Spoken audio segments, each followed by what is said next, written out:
어떤 목사님을 만났는데 자녀의 신앙 때문에 고민이 굉장히 많으시더라고요. 그리고 또 다른 목사님도 자기 딸이 나는 믿음이 있어 이렇게 주장을 하는데 예배는 전혀 드리지 않는데요. 또 다른 목사님 한 분은 자기가 지금은 차마 말 못하겠다 이렇게 말씀하셨어요. 신학적으로나 목회적으로나 다 훌륭한 목사님들입니다. 그런데요, 아무리 훌륭한 목사님이라고 해도 자녀의 신앙의 문제는 어쩔 수 없는 것 같더라고요. 저한테 조언을 구하시더라고요. 우리 애들은 아직 그 나이가 안 됐는데 오죽 답답했으면 저한테 조언을 구하시겠습니까? 그래서 제가 말씀드렸어요.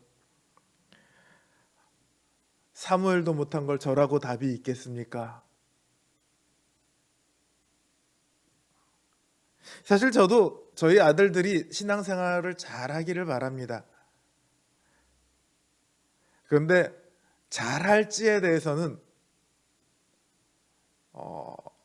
자신할 수는 없어요.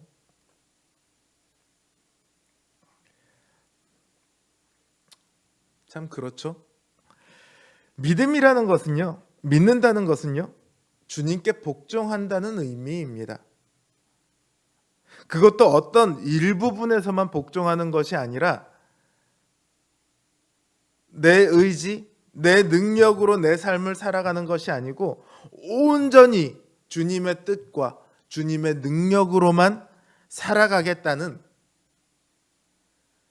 일종의 항복선언이 바로 믿음입니다. 그래서 아직 자신이 하고 싶은 것이 남아있다면 혹은 자신이 할 수 있다는 그런 자신감이 살아있다면 주님께 완전히 무릎 꿇지 않습니다. 이건 목사라 해도 똑같아요.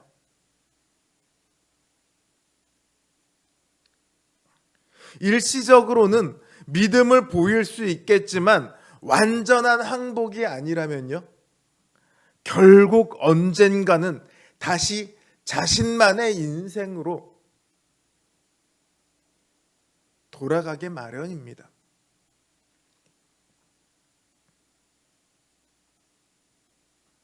그런 분들은요, 믿고 있는 중에도 적당히 주님께 복종하고 또 적당히 자신의 생각대로 인생을 살 수 있기를 원합니다. 그래서 적절한 타협들이 그 인생 속에서 늘 일어나요. 하지만 그렇게 주님께 적당히 복종하고 또 적당히 자신의 인생대로 생각대로 인생을 살 수 있는 그런 길이란 없습니다. 무엇보다 무서운 것은 그런 신앙은요, 자신이 비록 의도하지 않는다 할지라도 결국은 주님을 대적하는 편에 서게 된다는 사실입니다. 바리새인들이 그랬습니다. 그들이라고 처음부터 주님을 대적하고 주님을 죽이려고 했겠습니까? 그들은 자신들이 누구보다 하나님의 뜻을 잘 알고 있고 또 하나님의 뜻대로 살아가기 위해 노력한다고 생각했습니다. 하지만 사실은 그렇게 하나님의 뜻에 복종하는가 싶으면서도 그들의 마음속에 뭐가 있었냐면 자기 자신의 삶이 고스란히 살아 있었습니다. 자신의 노력, 자신의 의로움, 자신의 거룩함, 이런 것들이 자신의 명예였고 자신의 자부심이었습니다.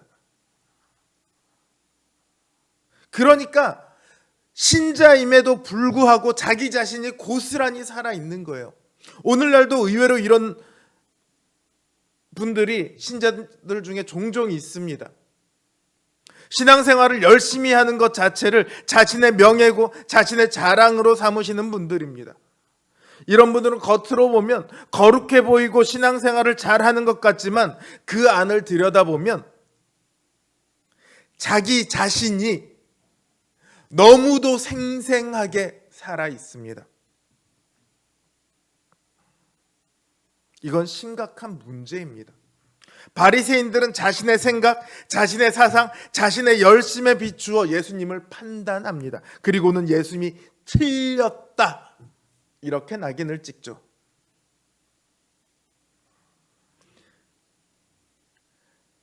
요즘 틀린 게 아니다 다르다라는 말을 쓰지만 지금 이 상황에서는 바리새인과 예수님 둘 중에 하나는 옳고 둘 중에 하나는 틀렸습니다. 바리새인들은 자기들이 옳고 예수님이 틀렸다고 생각합니다. 안식일에는 일을 하면 안 되기 때문이죠. 그러니까 사람을 고치는 것도 잘못되었다고 생각을 합니다.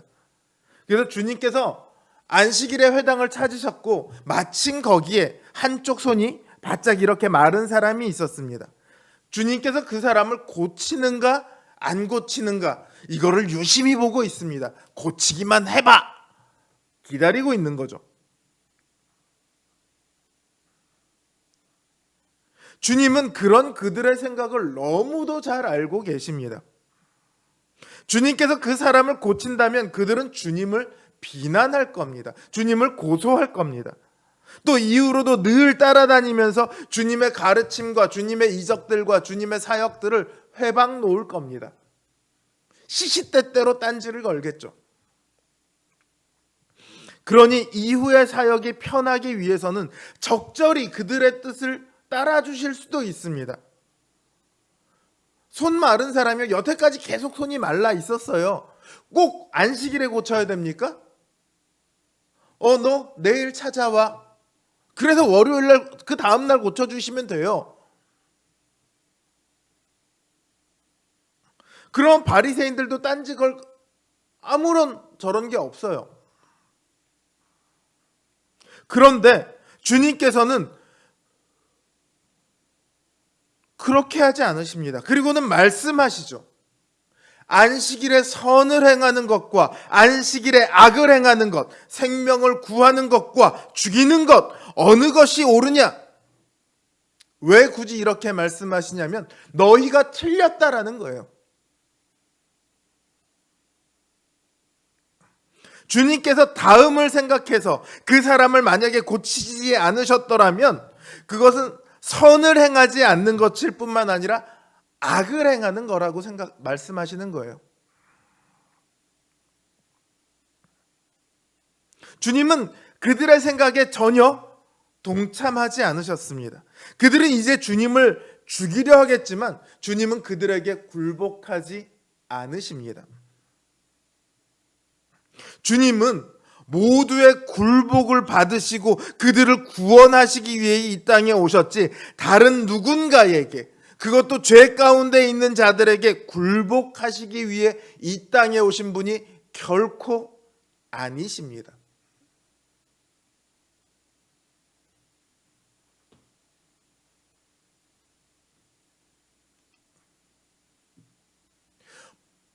모두의 복종을 받으시기 합당하신 주님께서 우리와 똑같은 모습으로 이 땅에 오셨습니다.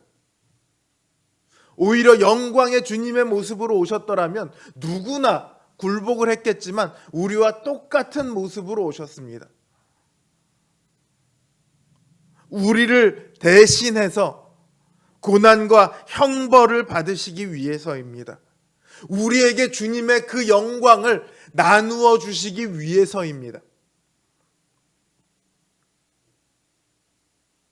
오직 그 주님께 굴복하고 그 주님 앞에 믿음을 고백하는 사람만이 그 영광된 구원에 들어갈 수 있습니다.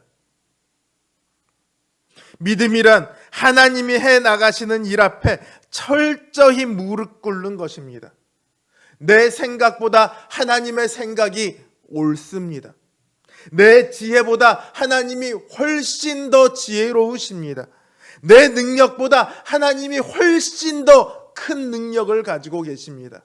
내가 나를 향해서 가진 소망보다 훨씬 더 유익한 우리를 위한 소망을 하나님께서 가지고 계십니다.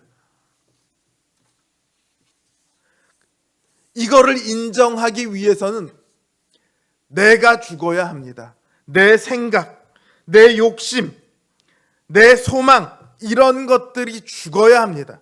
정말로 어렵죠. 그러나 가장 시급하고 가장 귀하고 가장 중요한 일입니다. 우리를 죽이는 그 일이 우리에게 가장 필요한 일입니다.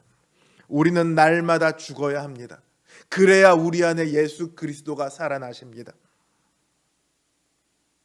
우리는 죽고 오직 예수 그리스도만 살아나시는 그 믿음의 역사가 매일매일 저와 여러분의 삶 가운데 일어나기를 주님의 이름으로 기원합니다.